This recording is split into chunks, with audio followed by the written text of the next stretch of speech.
নমস্কার বন্ধুরা, আমি নিয়ে এসেছি তালের বড়ার রেসিপি। তালটা ধুয়ে নিয়ে ছাড়িয়ে নেব। ছাড়ানোর পর হালকা মাখিয়ে নেব। মাখানোর পরে আমি কুড়ুনি দিয়ে কুড়িয়ে নেব তালটাকে। দেখো, কুড়ানোর পরে আমি সবটুকু তাল দিয়ে ছেঁকে নেব তালটাকে। ছেঁকনি দিয়েও তোমরা ছেঁকতে পারো, আমি এভাবেই ছেঁকে নিয়েছি।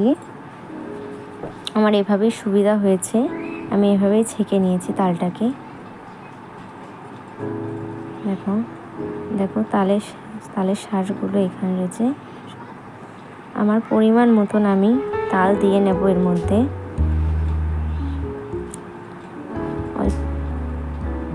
লবণ দিয়ে নিয়েছি, চিনি দিয়ে নিলাম পরিমাণ মতন। দিয়ে মাখানোর পরে আমি এখানে সুজি দিয়ে দেব পরিমাণ মতন। সুজি দিয়ে হালকা নাড়াচাড়া করার পরে এখানে আমি দিয়ে দেব 3টে কলা। 3টে কলা দেওয়ার পরে কলাটাকে ভালো করে মাখিয়ে নেব। মাখানোর পরে একটা ময়দা দিয়ে নিয়েছি,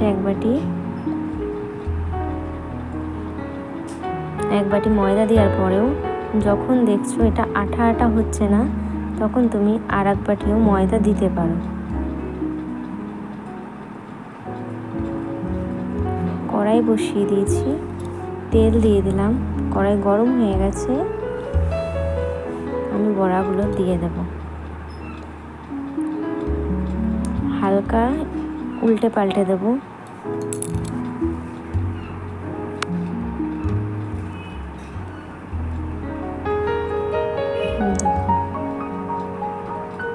হালকা উল্টে পাল্টে দিয়ে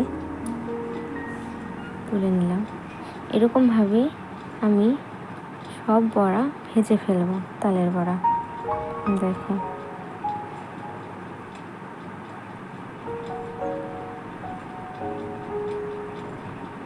আমার তালের বড়ার রেসিপি তৈরি।